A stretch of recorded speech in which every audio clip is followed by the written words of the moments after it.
Assalamualaikum warahmatullahi wabarakatuh.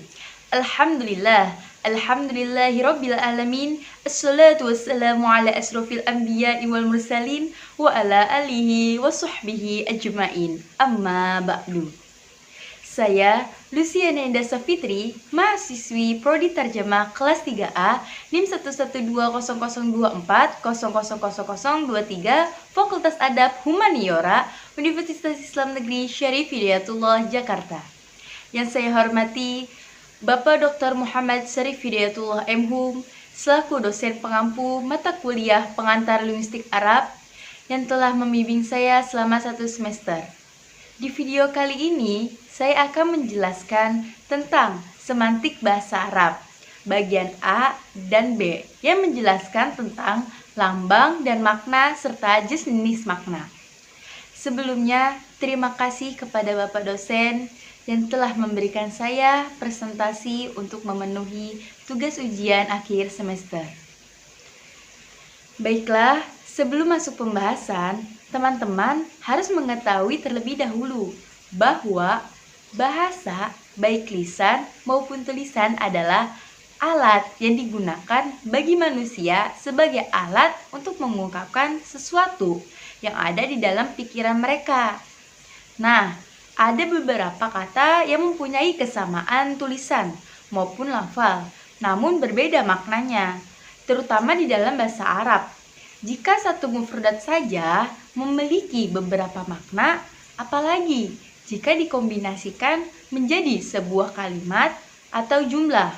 Maka dari itu, kita harus mengetahui makna kata agar dapat memahami apa yang disampaikan oleh penutur atau lawan bicara.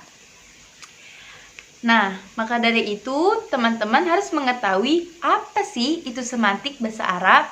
Langsung saja masuk ke dalam pembahasan. Semantik bahasa Arab. Kata semantik secara etimologis berasal dari bahasa Inggris, yaitu semantik, yang diambil dari bahasa Yunani, sema, yang berarti tanda, atau dari semanio, yang berarti menandai. Dalam bahasa Arab, semantik dikenal dengan ilmu adilalah. Kata semantik memiliki padanan kata dalam bahasa Arab, yaitu ilmu al-dilalah. Terdiri atas 2 kata, yaitu ilmu dan al-dilalah. Ilmu yang berarti pengetahuan dan al-dilalah yang berarti penunjuk atau makna. Jadi, ilmu al-dilalah menurut etimologi adalah ilmu pengetahuan tentang makna. Menurut KBBI, semantik ialah ilmu tentang makna kata dan kalimat atau pengetahuan mengenal seluk-beluk dan pergeseran arti makna. Menurut Umar, semantik ialah bidang kajian linguistik yang mempelajari makna atau arti dalam bahasa.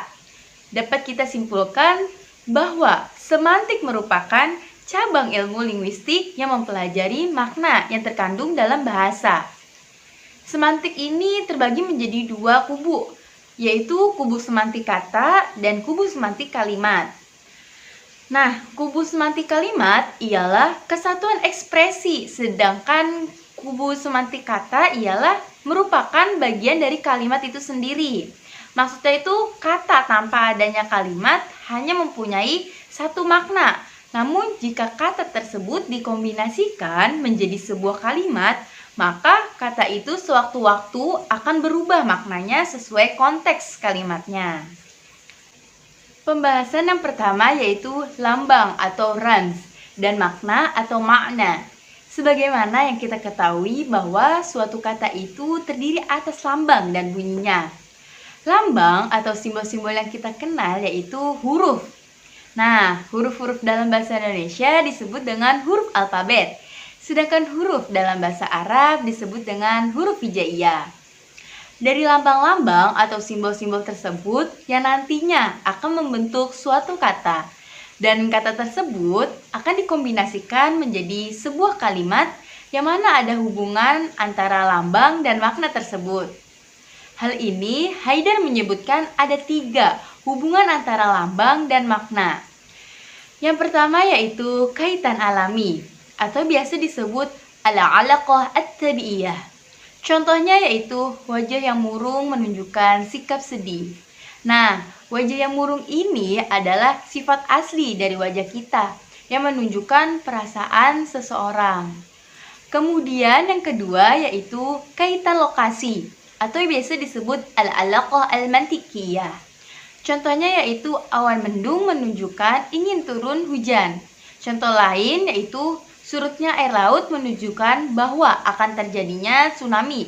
Dalam hal ini ada kaitan lokasinya, yaitu yang mana tsunami tersebut akan terjadinya di laut atau di pantai. Selanjutnya yang ketiga yaitu kaitan kelaziman atau al-alaqah al-urfiyah.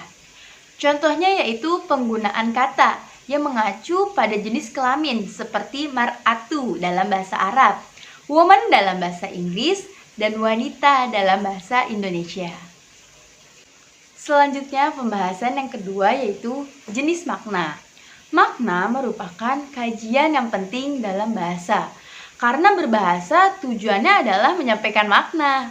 Makna merupakan tujuan akhir antara penutur dan pendengar, dan antara penulis dengan pembaca.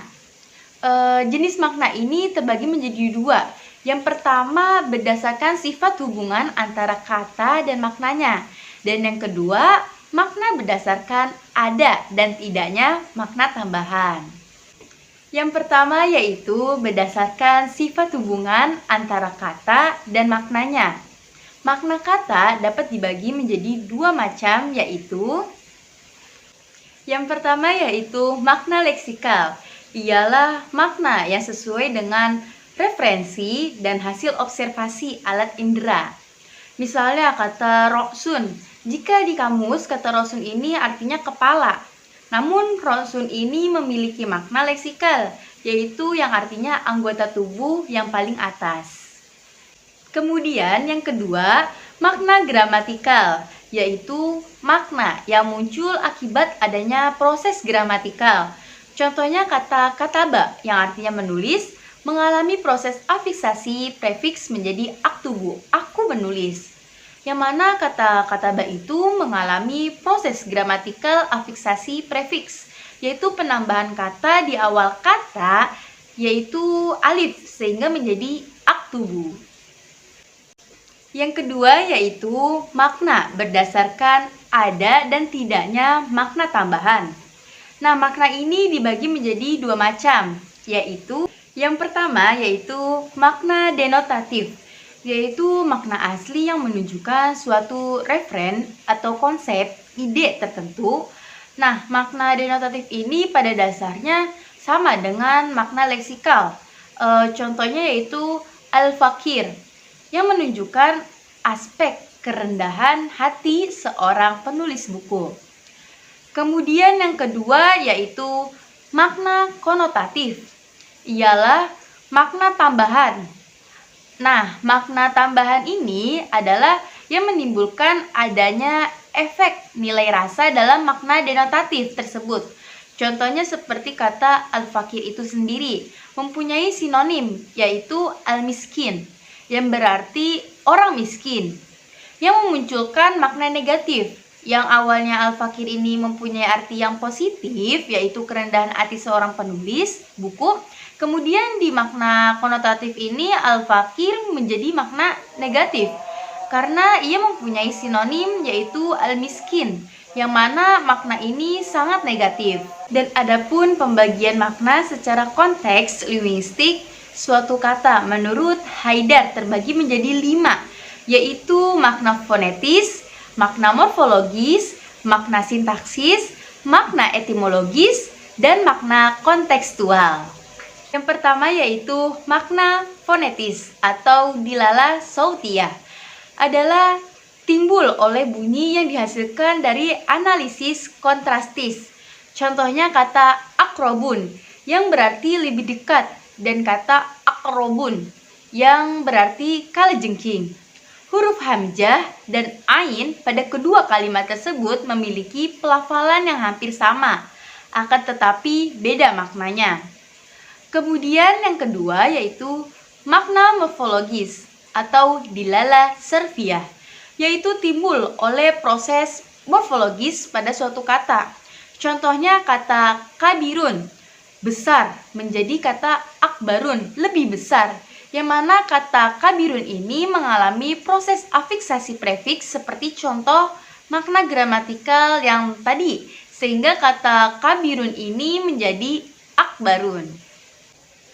Yang ketiga, makna sintaksis atau dilala nahwiyah, yaitu ditimbulkan oleh hubungan suatu kata dengan kata lain. Contohnya at-talibu fauqa amama ya'isu. Jika seorang penutur menyampaikan menggunakan kalimat ini, maka lawan bicaranya menyebabkan ketidakpahaman. Namun berbeda dengan kalimat at-talibu amamal fasli, yang berarti murid itu berada di depan kelas. Nah, jika seorang penutur menggunakan kalimat at-talibu amamal fasli ini, maka lawan bicara akan mengerti apa yang ia bicarakan. Kemudian yang keempat yaitu makna etimologis atau dilala mujamiyah. Ialah ditelusuri berdasarkan informasi yang diberikan oleh suatu kamus.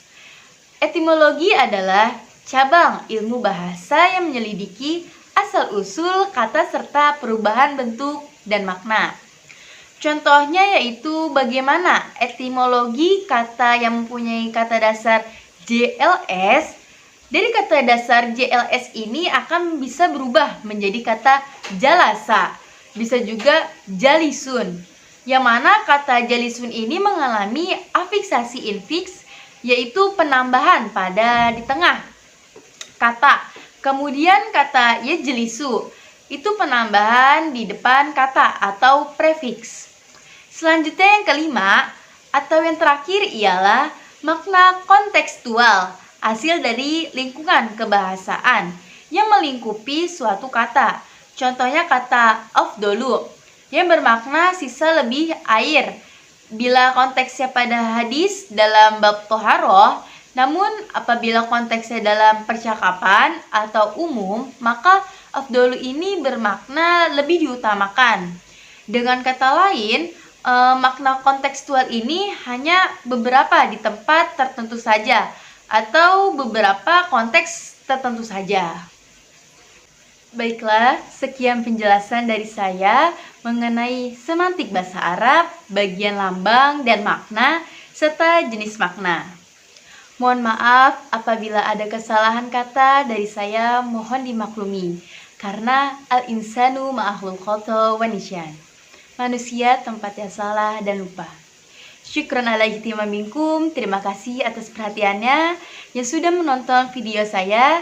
Saya akhiri, wassalamualaikum warahmatullahi wabarakatuh.